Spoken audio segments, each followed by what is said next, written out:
Hace algunos años vagué por un tiempo por las calcinadas tierras de Oriente, con el propósito de descubrir los últimos vestigios de ese Oriente místico, acerca del cual muchos de nosotros hemos oído hablar, pero muy pocos han encontrado. En uno de esos vagabundeos encontré a un hombre excepcional, que ganó rápidamente mi profundo respeto y mi humilde veneración. Si bien este hombre pertenecía por tradición a la clase de los sabios de Oriente, clase que casi ha desaparecido del mundo moderno, evitaba todos los intentos de revelar rápidamente su existencia y desdeñaba todos los esfuerzos para darle publicidad. El tiempo avanza como una corriente tumultuosa, arrastrando con él a la humanidad y ahogando con su ruido nuestros pensamientos más profundos. Pero este sabio permanecía alejado, tranquilamente sentado junto a una verde orilla y contemplando el gigantesco espectáculo con una serena sonrisa de Buda. El mundo quiere que sus grandes hombres midan sus vidas de acuerdo a sus normas punitivas.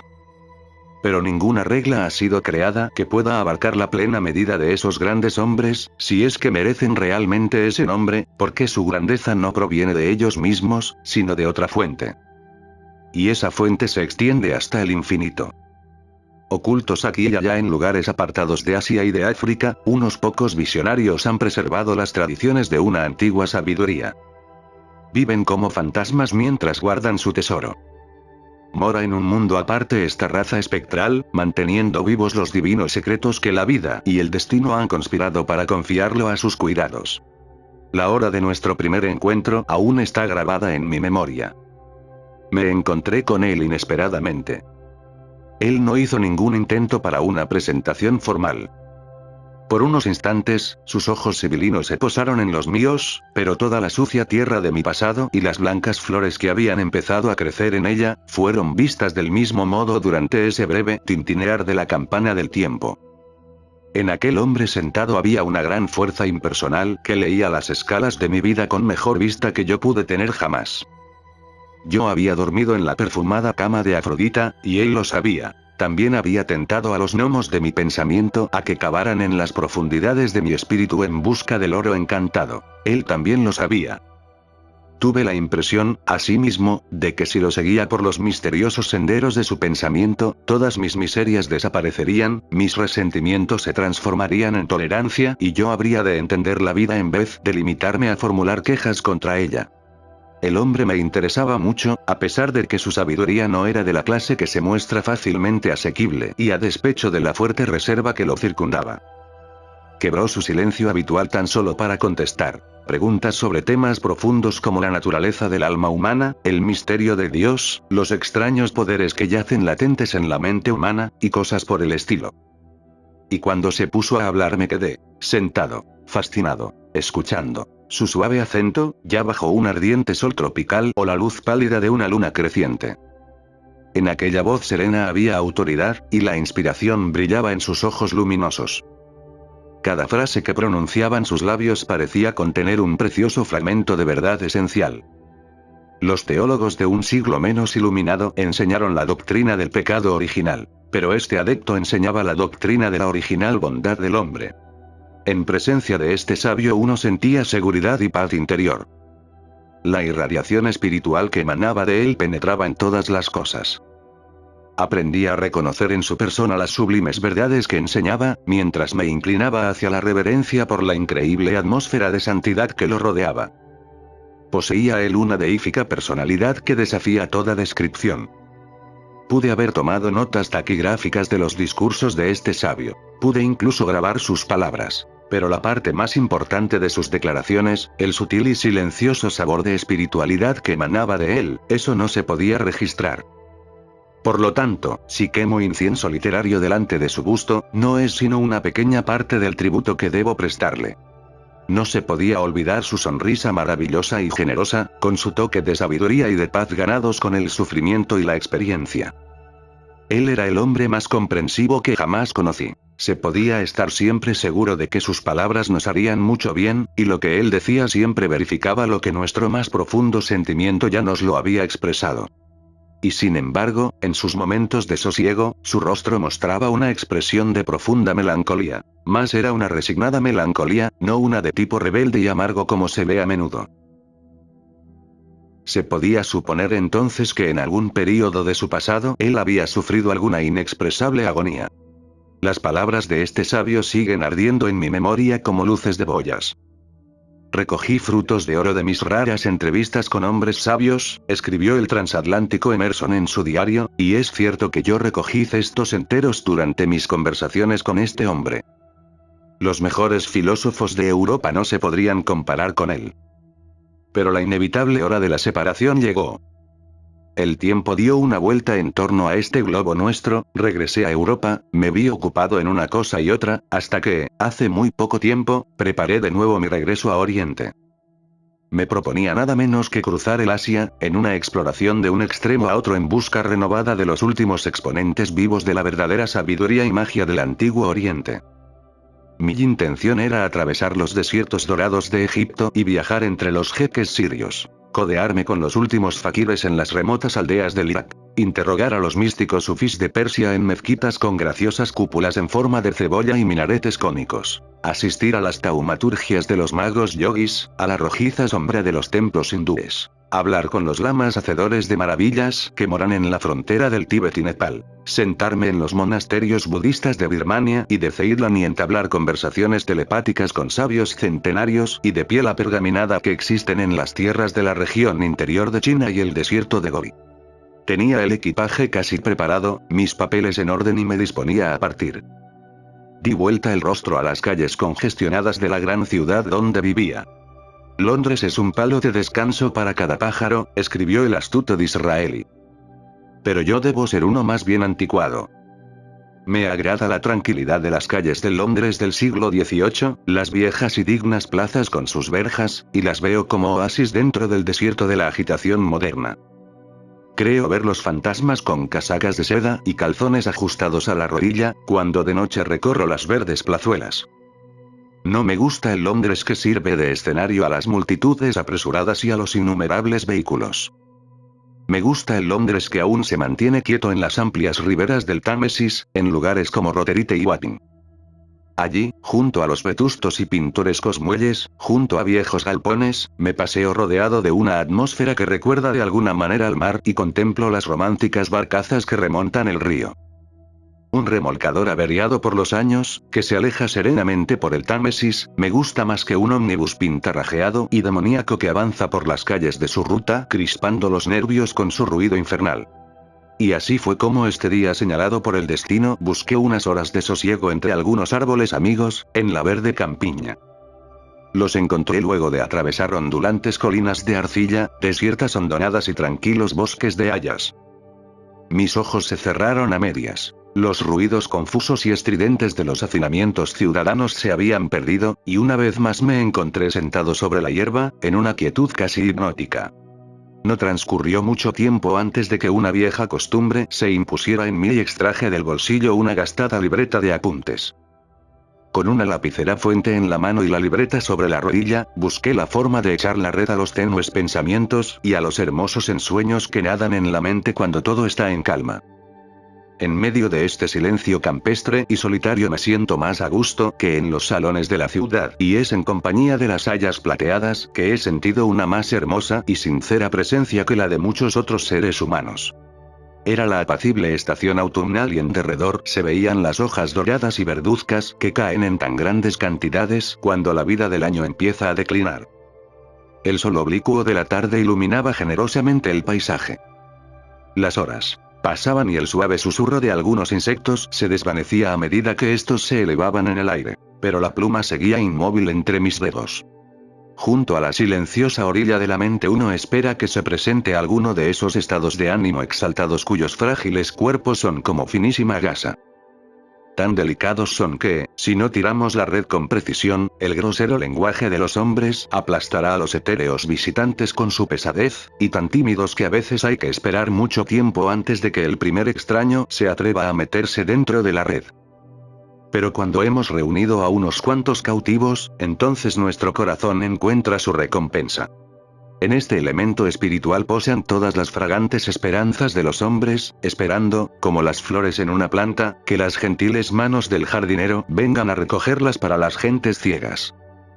Estas visitaciones de un elevado estado de ánimo nos brindan las joyas que pueden adornar nuestros escritos. En estos sagrados momentos uno se pone en contacto con el infinito.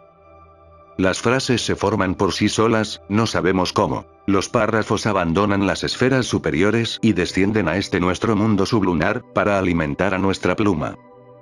Debemos entregarnos a estos estados de ánimo misteriosos, no resistirlos. De este modo uno se vuelve digno de convertirse en un mediador entre los dioses inmortales y los olvidadizos y frágiles hombres. Este día, sin embargo, juzgué que había esperado en vano, de tal modo que cerré la libreta y volví a meter la pluma fuente en el bolsillo. Dentro de muy poco rato la extraña hora del crepúsculo borraría el rostro del tiempo y los ligeros pies de la noche empezarían a andar tímidamente. Entonces habría de levantarme del tronco caído donde había meditado en vano y con lento caminar emprendería el camino de regreso, cruzando campos obscurecidos, a través de los bosques que las hojas caídas habían alfombrado de un intenso color castaño dorado. Pero en lugar de ello se produjo una extraña pausa, y una película cayó sobre mis ojos, haciendo que el sentido de la vista perdiera la noción del mundo terrenal que me rodeaba. El licor corría por mis venas, desplazando a la perezosa sangre, mientras una poderosa luz amarilla parecía brillar dentro de mi corazón. Una mano pareció tocarme en el hombro, de modo que alcé la cabeza y miré hacia arriba, para encontrarme con un rostro bondadoso que se inclinaba sobre mí. Y aquel que conociera en el oriente, el sabio, apareció ante mí su barbado rostro tan claro, tan reconocible como si lo viera en carne y hueso. Se acercó a mí con un paso tan silencioso como la caída del rocío matutino. Le hice la humilde pleitesía de mi corazón, en señal de saludo y veneración. Sus ojos extraños, penetrantes, se posaron en mí. Y en tono gentil dijo: «Hijo mío, no está bien. ¿Te has olvidado de la compasión? ¿Quieres ir a acumular conocimientos cuando otros se mueren por las migajas de la sabiduría? Te comunicarás con los seres divinos cuando hay otros que buscan a Dios, pero solo perciben la barrera infranqueable del cielo. Cuando hay quienes elevan sus plegarias al vacío, de donde no obtienen ninguna respuesta. Fija tus pies, si es necesario, pero no olvides a tus hermanos que están en la obscuridad. No vayas a las tierras de palmeras ondulantes hasta que hayas reflexionado bien sobre mis palabras. Que la paz sea contigo. Aum». Cuando tuve conciencia de lo que me rodeaba, apenas pude ver a través de las crecientes sombras. La luz del día había desaparecido y titilantes estrellas empezaban a nacer en el cielo. Los primeros rayos de la luna arrojaban un pálido destello sobre el árbol caído. Apenas podía ver algo más. Me incorporé y emprendí el camino de regreso. Mientras caminaba sobre la hierba, con el bastón que me temblaba en la mano y los pensamientos fijos en la altruista declaración que aquellos severos labios habían formulado, me di cuenta de pronto que la acusación era perfectamente justificada. Solo había pensado en mí mismo. Había seguido la luz de la estrella de la verdad, la estrella que me resultaba más atrayente en todo el firmamento, pero la había seguido solo por mi cuenta. Abandoné mis cavilaciones camperas y retorné a la ciudad, sintiendo una extraña impresión mientras recorría las calles que asomaban ahora cubiertas por la obscuridad de la noche. Aquí vivían millones de seres a quienes las exigencias de la sociedad obligaban a irse a la cama al sonar las campanadas de un reloj y a levantarse al oír el estridente sonido de un despertador. Sí, mi cena había sido solitaria. Había gustado verdades divinas que nunca pueden morir. No se empequeñecería mi alma si me olvidaba de los que tenían hambre, de aquello que yo había recibido como un regalo del cielo, de silencio aparentemente impenetrable. ¿Podía uno conformarse con la obtención egoísta de estas verdades? Hay otras gentes en este mundo populoso, y entre ellas algunas cuantas que pueden recibir con fervor los pensamientos que puedo brindarles. El mundo materialista tiene poca simpatía por el hombre que se mantiene aparte y mantiene su alma libre de las visiones que no comparte. Y el mundo tiene razón. Los que somos videntes y místicos, tenemos que extraer la última gota cristalina de los manantiales de la visión inspirada. Pero con ello empieza nuestro deber, severo y grave, de ofrecer esta bebida desconocida al primer viajero sediento que quiera aceptarla. No solo para nosotros sino para todos hunde Neptuno su mágico tridente en las regiones profundas del alma y nos muestra los maravillosos cuadros allí existentes. Si es ciertamente elevado el privilegio de sentarse a los pies de dioses olvidados y poderosos, la tarea de llevar el divino mensaje a la multitud distraída y sufriente es igualmente grande, igualmente elevada.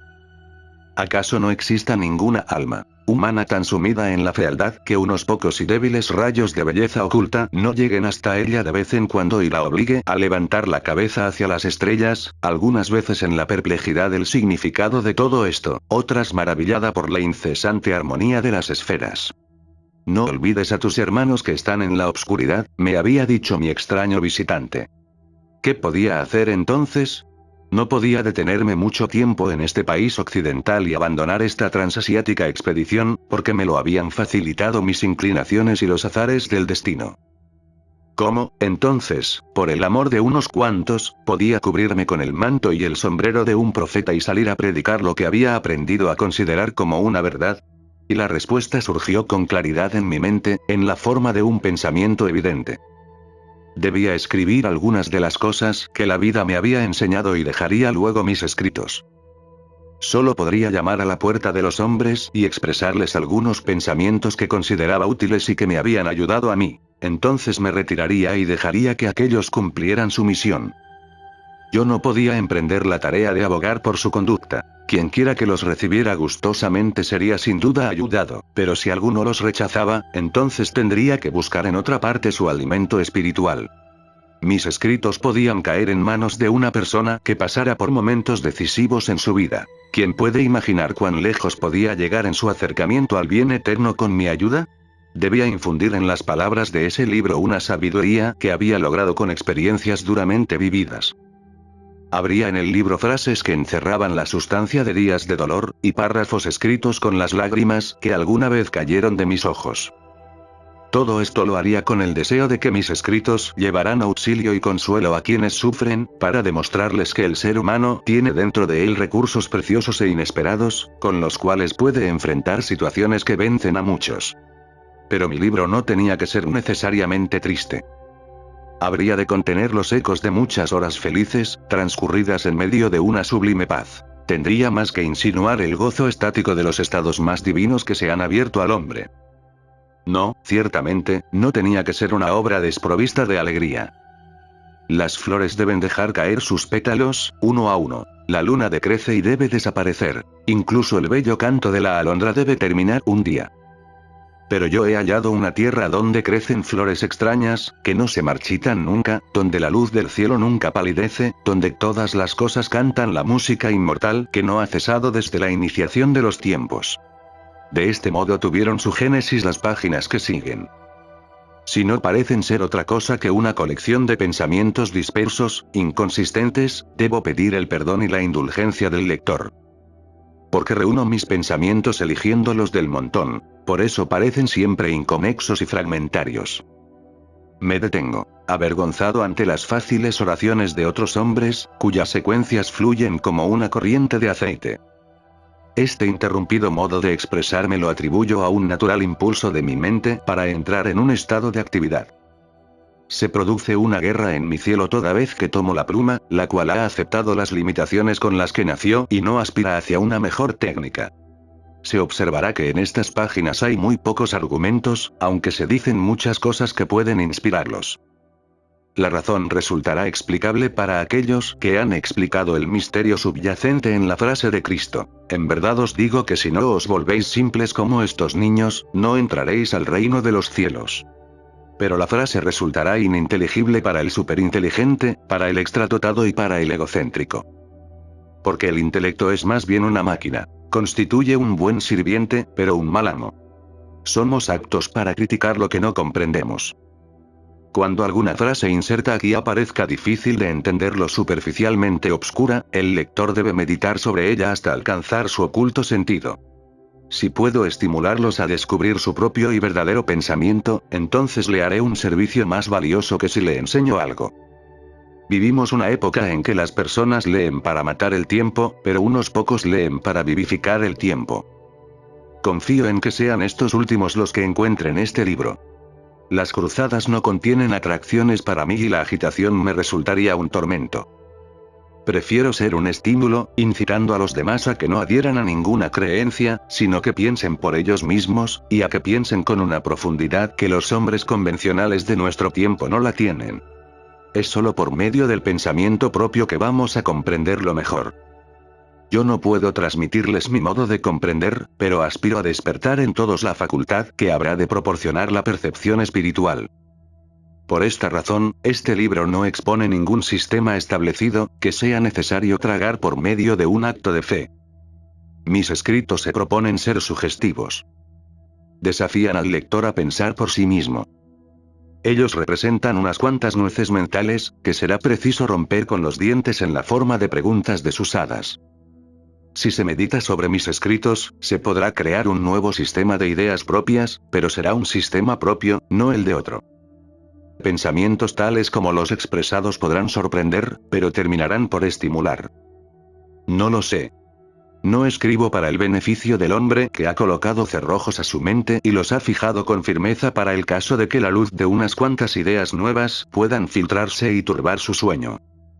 Escribo para los pocos que en medio de la confusión de las doctrinas contradictorias, han puesto sus pies sobre un terreno de experiencia y de prueba, puesto que no aparece ningún lugar seguro a la vista. Aquellos que buscan plenitud de hechos en este video, no los encontrarán. Hay miles de libros que pueden darles todos los hechos que puedan desear. Y mejor todavía está el libro de la vida, voluminosa obra que se puede consultar para verificar cada declaración que formulo. Mi propósito ha sido el de dar el alma de todos esos hechos. He procurado resumir en los destellos de una frase lo que está detrás de 100.000 hechos, acontecimientos y experiencias.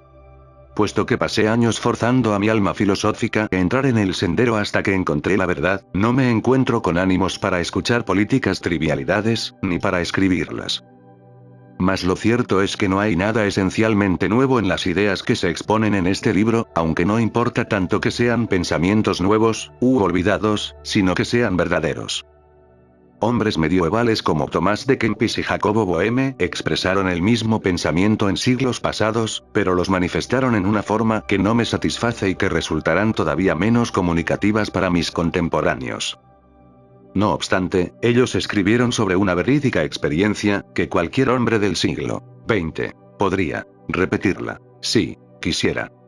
Aquellos que consideran que esta experiencia es inconcebible o por lo menos ilógica, debieran investigar antes de llegar a tales conclusiones. Porque yo sé que he emprendido esta difícil investigación de la vida con un espíritu científico irreverente, que me he aproximado a ella con un amor imparcial a la verdad y no para confirmar o refutar determinadas teorías. Que traté seriamente en este libro de estados de conciencia poco conocidos, parecerá superstición a muchos. Pero para mí es la verdadera ciencia. Quienes puedan recibirla bajo esta luz encontrarán su fe premiada con el tiempo, el cual les compensará de este modo su credulidad con un conocimiento de primeras aguas. Abrigo la serena o inconmovible confianza de que podré sostener mi tesis contra todos los que vengan, pero a condición de que ellos estén preparados para emprender los mismos experimentos psicológicos que practiqué. Las ideas que expongo ahora no se me presentaron después de larga argumentación, llegaron después de larga experiencia. Por lo tanto, quien quiera las entienda debe estar dispuesto a pasar por la misma experiencia, y esto no será difícil si tiene tanto deseo de encontrar la verdad como de dedicarse a otros asuntos mundanos. Sí, en consecuencia, yo encuentro la vida espiritual no menos substancial que la material, del mismo modo puede llegar a esta conclusión cada lector de este libro. Yo no poseo privilegios especiales que no tengan otros seres humanos. No afirmo tener ningún don prodigioso que no haya ganado por medio de continuos esfuerzos. Lo que encontré en mí mismo es precisamente lo que cualquier otro hombre, incluso un despiadado pistolero de Chicago, puede encontrar también en su propio yo. Si las frases de este libro son ocasionalmente entusiastas o demasiado apasionadas, ello puede explicarse porque es una transcripción de la vida. No estoy exponiendo teorías académicas dentro de los serenos claustros de Cambridge. No se puede ser un buen filósofo si no se escribe fríamente, como si el tema no le interesara. Debe uno escribir en forma pálida y descolorida, extirpar de sus libros todas las expresiones emocionales, para hacerlos dignos de una lectura. Los críticos no pueden refutar esta obra, porque no está basada en las opiniones de mi intelecto humano, sino sobre verdades eternas, tan viejas como los cielos estrellados que contemplamos de noche, verdades que están encarnadas tanto en la naturaleza como en el hombre. Allí está. Pero hay que descubrirlas. Este libro no es sino una voz que clama en el desierto de este angustiado mundo. Sin embargo, hay otros libros, en muchos países. El mensaje que encierran sus páginas es simple, aunque sutil. Es una flecha literaria arrojada a la aventura, no obstante lo cual la guía una mano superior a la mía. El destino, las necesidades de muchas personas que me han escrito, y el expresado deseo del hombre sabio de Oriente, uno de mis guías espirituales, todos ellos han conspirado para que yo emprenda esta tarea. Este libro encontrará su camino para llegar a las manos expectantes de algunos hombres y mujeres que se preocupan por la verdad, y a quienes podrá serles de alguna utilidad. Hice todo lo posible por dar una información fidedigna sobre la voz, que parece haber enmudecido en la mayoría de los hombres. Por tanto, confío que estas páginas no carezcan de valor para ellos. El hecho de que millones de hombres y mujeres que me rodean están preocupados con asuntos de otro orden, me invita a recordarles que ellos y sus actividades desaparecerán dentro de poco o mucho tiempo de este mundo, pero hay abierto para ellos un camino que conduce a la vida eterna, lo cual es un tesoro imperecedero. Algunos me considerarán como uno más dentro de la multitud cada vez más escasa de soñadores que creen encontrar un firmamento estrellado dentro del hombre. No se equivocarán, pero yo les rogaría que comprendan que pueden hacer que mis sueños se conviertan en su propia realidad.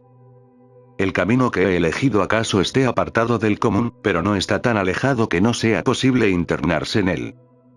Si una época atolondrada nos califica de meros soñadores, por lo menos tenemos el consuelo de saber que soñamos, mientras que ellos duermen en una árida ignorancia espiritual. Otros preguntarán, ¿puede seguirse esta luz en medio de las tribulaciones y los tormentos de nuestra época? A ellos les respondo.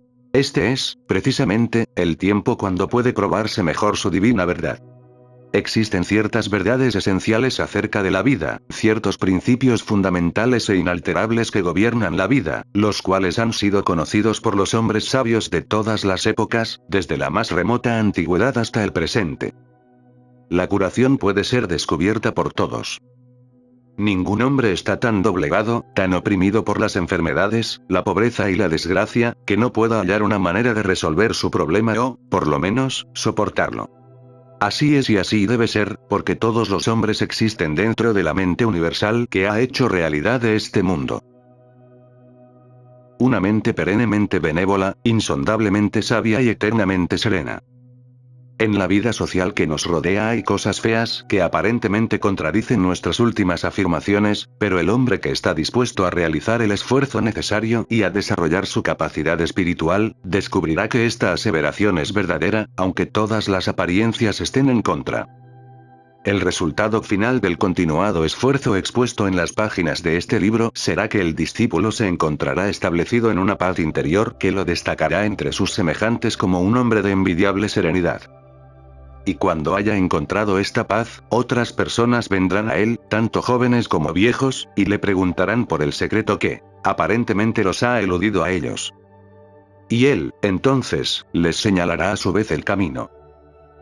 Siguiente capítulo. El hombre. El mayor enigma de la ciencia. A Dios no investigues. Conócete a ti mismo, el hombre. Es de la humanidad el abismo. Situado en un istmo intermedio, es un ser rudo y grande, medianamente sabio, con mucho saber para un escéptico, demasiado débil para ser un estoico. Actuar o descansar, esa es su duda. Ser como un dios, o como la bestia muda. No sabe si preferir el cuerpo o la mente. Nació para morir, piensa erradamente. Solo juez de la verdad, su error es profundo. Es la gloria, el escarnio y el enigma del mundo. El filósofo se sienta en la galería del teatro de la vida, contemplando la obra que se representa en el distante escenario. Quizás sea esta posición exterior la que le permite dar juicios adecuados sobre todo. Aquellos que se sientan en las plateas del perecedero show de este mundo, tienen una más cercana visión que aquellos que están ubicados en las galerías. Pero no por ello tienen una mejor visión del espectáculo. El misterioso significado de la vida no tiene ningún sentido para nosotros. no permitimos que un problema tal penetre en nuestra conciencia. Queremos relegar tal investigación a los viejos y tontos filósofos, o a los viejos y crédulos oficiantes religiosos. La búsqueda de la verdad se ha convertido en algo aburrido. Aquello que nos daría un placer real es una ocupación de la que no debe hablarse y un imperdonable tema en una sociedad convencional. Dios escribe su mensaje en el rostro de este redondo planeta. El hombre, enceguecido, es incapaz de leerlo. Unos cuantos que poseen vista lo interpretan para los otros. Pero la gran masa humana se burla de sus esfuerzos y solo unos pocos intuitivos entre los cultos y los inteligentes, y los de simpleza infantil, entre los obreros y campesinos, reciben el mensaje y devuelven amor a los mensajeros. Es por eso que la última historia del hombre esté enrojecida con lágrimas y tragedia. Pero la historia completa de la humanidad no es una tragedia ni una comedia. No cae el telón ni hay final. Sí, la humanidad parece castigada con la ceguera y la sordera espirituales.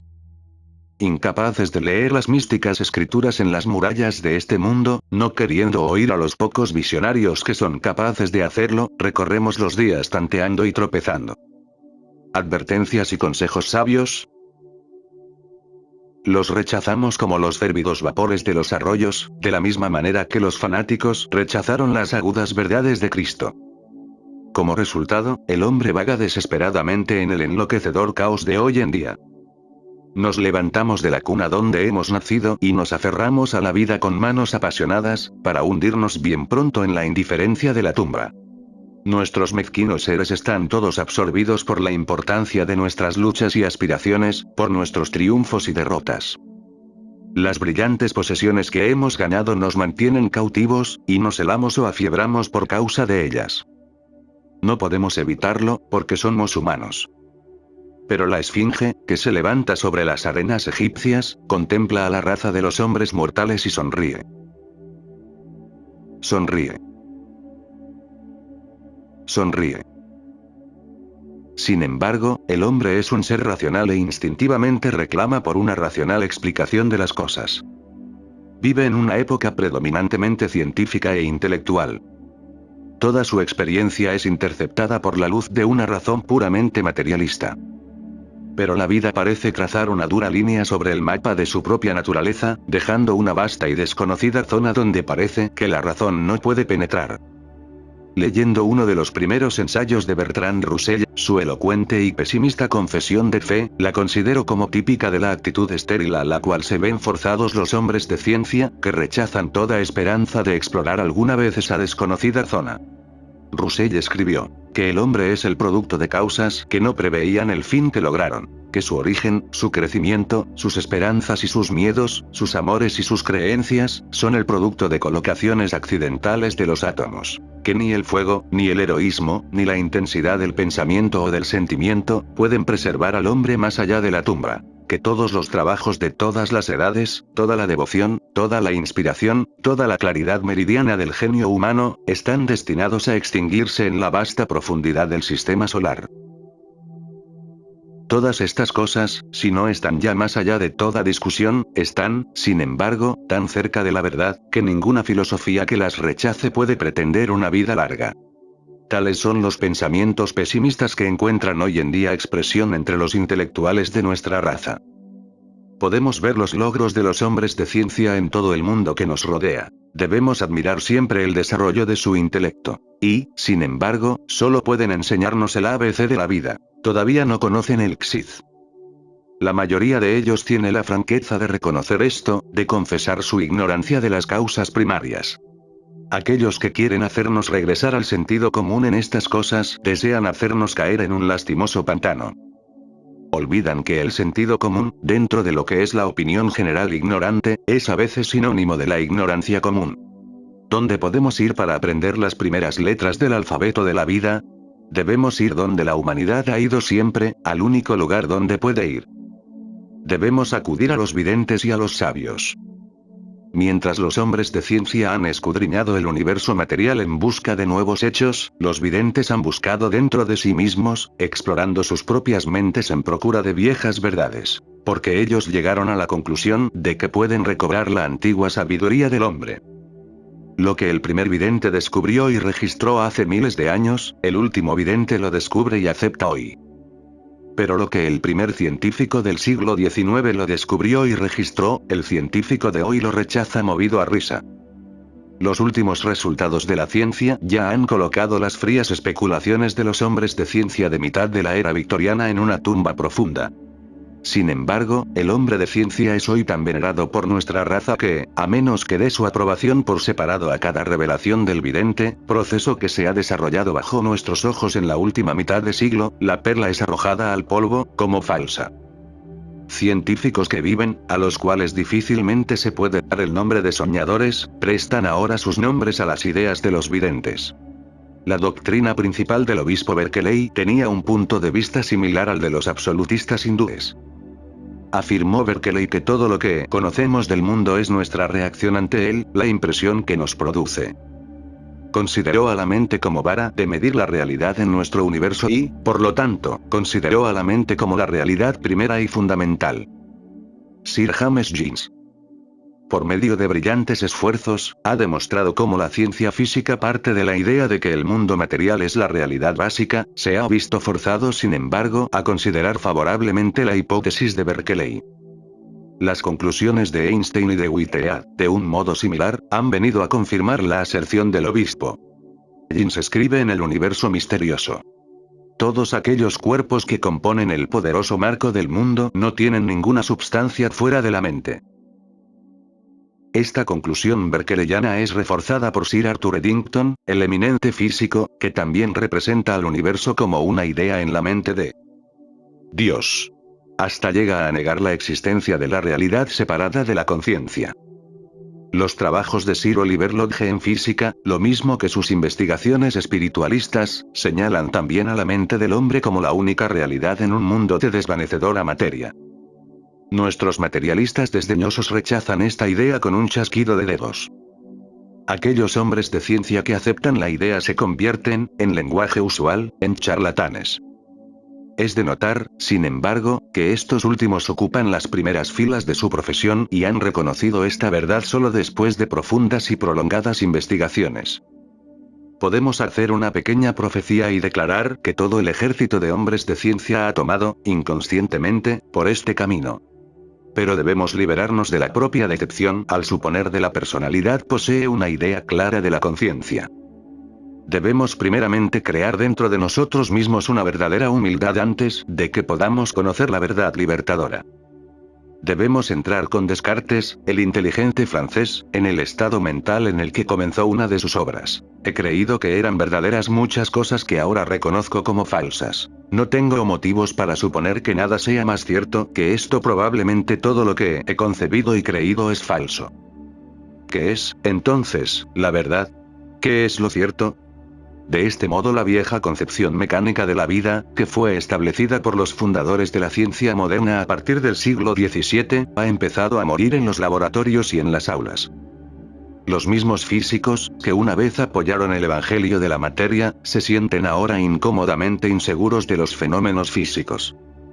La ampliación de las investigaciones les ha demostrado que, lo que una vez llamaron materia inanimada, puede desarrollar ciertas propiedades que los libros de texto habían dejado hasta ahora de lado por considerarlas exclusivas del mundo orgánico.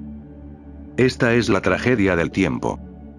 Él pone a prueba todas las cosas e ideas, y prueba una y otra vez la falsedad de las corrientes concepciones del momento. Cuando el barco de la ciencia tomó los vientos del siglo XVII con la brújula cuidadosamente preparada de Bacon, la tripulación se habría sorprendido si se le hubiera dicho en qué extrañas aguas estaría navegando a mitad del siglo XX. Porque el barco se aproxima al puerto de aquellos primeros filósofos que declararon que el tiempo apenas tiene existencia propia, fuera de la mente humana, y la materia es la que tiene unidos a las miradas de partículas infinitesimales que flotan en el éter. La ciencia del siglo XIX sustentó la teoría de que la vida es producto de la materia. El siglo XX está efectuando una rápida volte-face y contempla cómo la materia se disuelve en electrones, en una mera colección de partículas electrificadas, que eluden la vista y el tacto. El paso desde esta etapa a la inmaterialidad del mundo de más allá no está tan distante intelectualmente. La filosofía, que fuera una vez la despreciada Cenicienta, está recobrando un primer puesto. Brillantes científicos como James y Eddington han demostrado la incapacidad de la ciencia física para llegar a la naturaleza de las cosas sin su ayuda. Si analizamos el curso del pensamiento científico y filosófico desde el año 1859, cuando Darwin publicó su magistral Origen de las especies, podemos seguir una línea que se hunde profundamente en el materialismo del siglo XIX, para subir luego hacia una más espiritual interpretación del universo durante el presente siglo. Los materialistas que hablaban un lenguaje medio victoriano con los acentos darwinianos, se vuelven ininteligibles para las generaciones más brillantes de hoy en día, que han seguido a la ciencia hasta los extraños descubrimientos de James, Einstein y Lodge.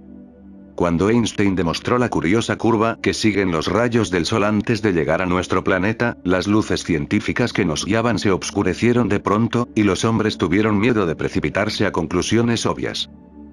Así, igualmente, la psicología de hace 50 años nos parece un poco penosa.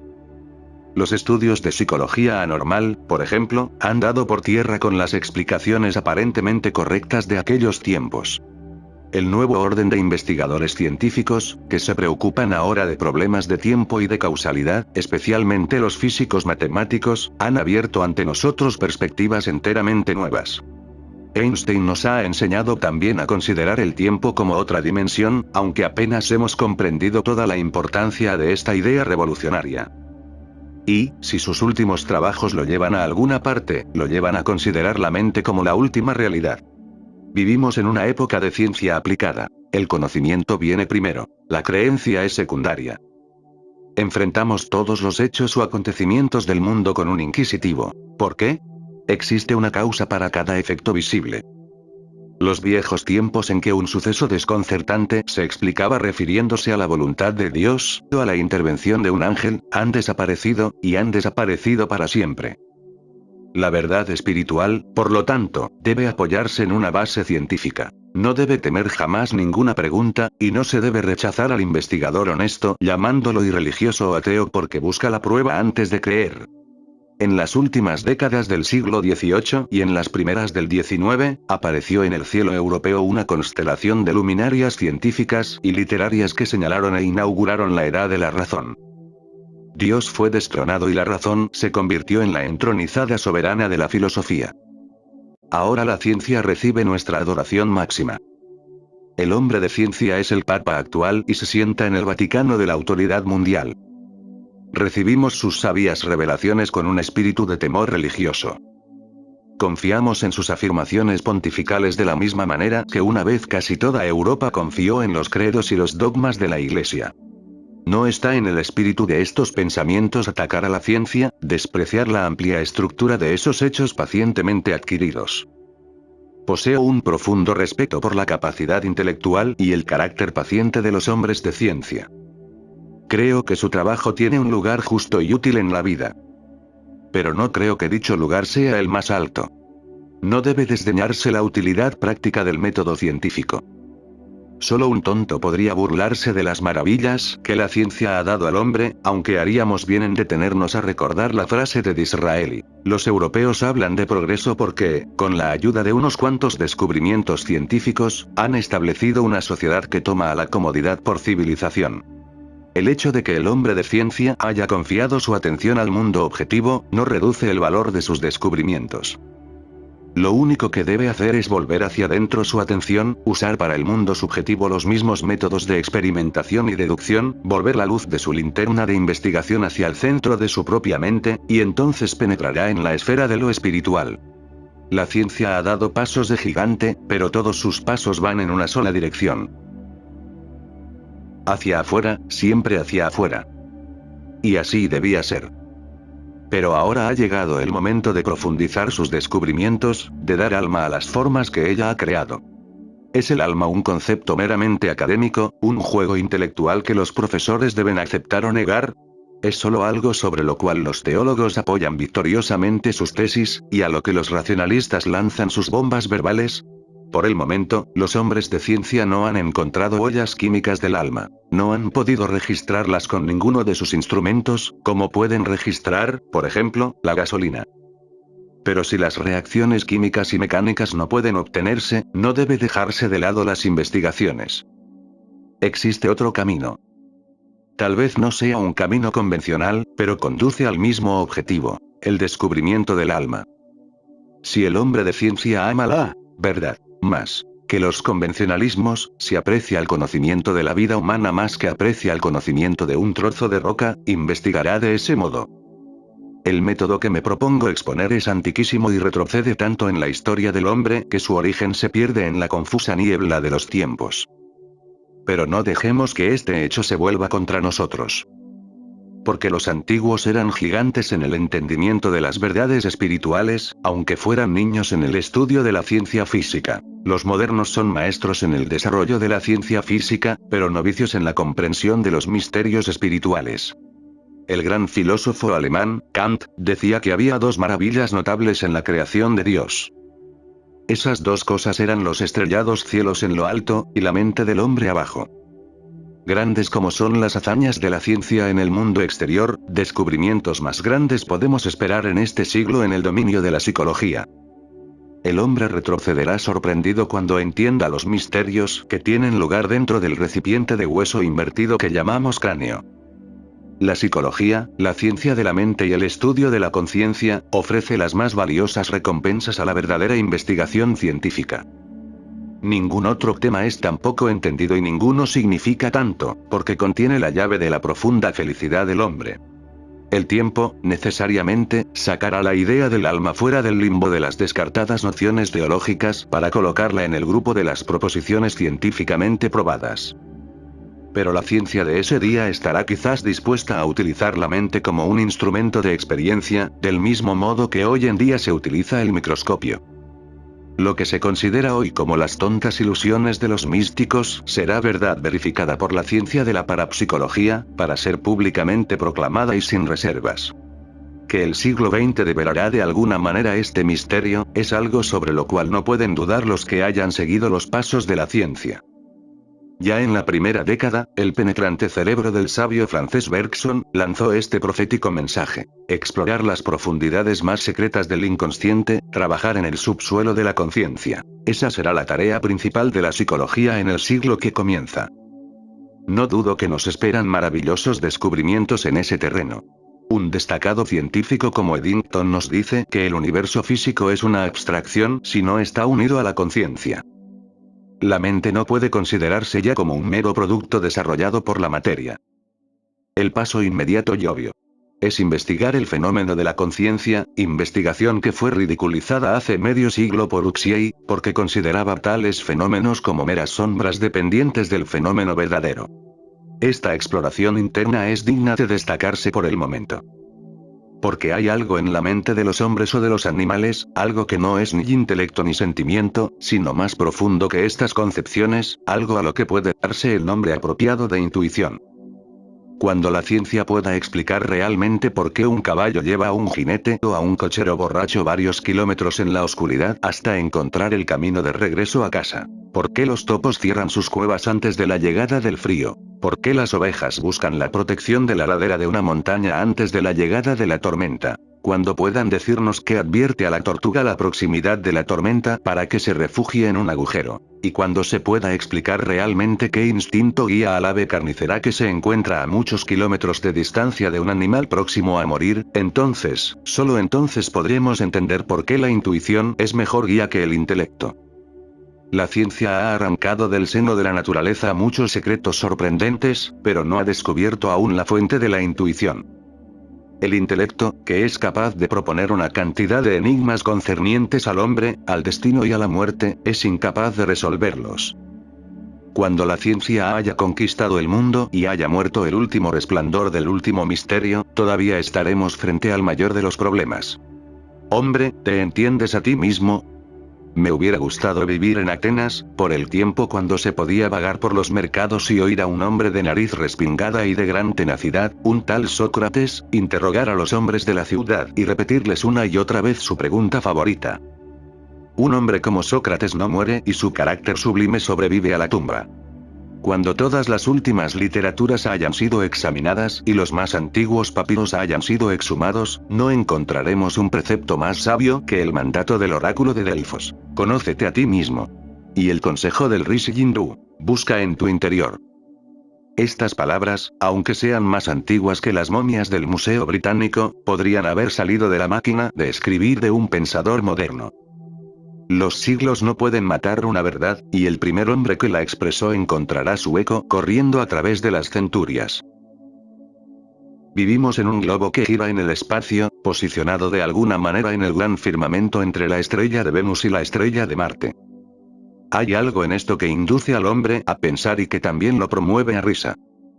Ha medido, con innegable precisión, la distancia entre su planeta y estos dos astros, aunque las distancias son tan tremendas que sobrepasan a la imaginación. Y, sin embargo, es incapaz de medir el alcance de su propia mente. El hombre es un misterio para sí mismo, un misterio que continúa sin descubrirse cuando las amargas aguas de la muerte besan sus pies. ¿No es irónico que el alma del hombre esté menos abierta a la investigación que la tierra en la cual habita? ¿No es demasiado extraño que se haya ocupado tanto del mundo exterior y que solo haya pensado en el mundo interior hace en verdad muy poco tiempo? ¿Por qué ha de preocuparse tanto acerca de la marcha del universo? No es de su incumbencia el manejarlo. En cambio, debe gobernarse a sí mismo. El sistema solar se mueve sin tu discurso. Vive, muere. El universo impasible seguirá su curso. Así lo dijo el inteligente pensador, Zanquili. Ningún hombre, sin embargo, es capaz de apreciar esta tajante verdad. Sabe más el hombre sobre el manejo de su automóvil que sobre los movimientos internos de su ser. Sin embargo, los antiguos enseñaron, y algunos de nosotros hemos confirmado sus enseñanzas, que en un estrato de la conciencia está la veta más rica. Una veta de oro puro. ¿No debiera hacer él de esto su objetivo principal? Comparado con sus otros resultados, la ciencia moderna ha descubierto muy poco sobre la naturaleza del hombre, incluso aunque haya descubierto cómo endurecer los metales, cómo lanzar un proyectil de media tonelada en una ciudad vecina y mil otras cosas más.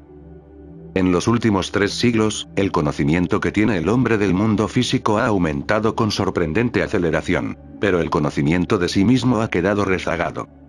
Podemos construir puentes gigantescos para cruzar ríos de monstruosa anchura, pero no podemos resolver el simple problema: ¿quién soy? Las máquinas de nuestros ferrocarriles atravesarán los continentes con facilidad, pero nuestras mentes no logran atravesar el misterio del yo. El astrónomo tiene a la vista, en su observatorio, la estrella más lejana, pero bajará la cabeza avergonzado si le preguntamos si ha logrado dominar sus pasiones. Estamos llenos de curiosidad en relación a nuestro planeta, pero sentimos indiferencia cuando nos hablan de nuestro propio ser interior. Hemos logrado informaciones detalladas de casi todas las cosas debajo del sol. Conocemos la actuación, las cualidades y las propiedades de casi todos los objetos y fenómenos de esta Tierra. Pero no nos conocemos a nosotros mismos. Las personas que han estudiado todas las ciencias no han estudiado todavía la ciencia del yo. Los mismos hombres que han descubierto el porqué y el dónde de las vidas de muchos insectos, no conocen el porqué ni el dónde de sus propias vidas. Conocemos el valor de todo, pero no conocemos nuestro propio y maravilloso valor. Hemos llenado las enciclopedias de cientos de páginas referentes a centenares de cosas, pero ¿quién puede escribir una enciclopedia sobre el misterio de sí mismo? ¿Y por qué razón lo que interesa más a cada hombre es el mismo? Porque el yo es la única realidad de la cual estamos seguros. Todos los hechos en el mundo que nos rodea, y todos los pensamientos en el mundo interno, existen para nosotros solo cuando nuestro yo lo percibe. El yo veo la Tierra, y la Tierra existe. El yo consciente de una idea, y la idea existe. Berkeley, mediante un agudo proceso mental, llegó a la misma conclusión. Demostró que el mundo material no existiría si no hubiera una mente para percibirlo. Entonces, ¿qué es el yo?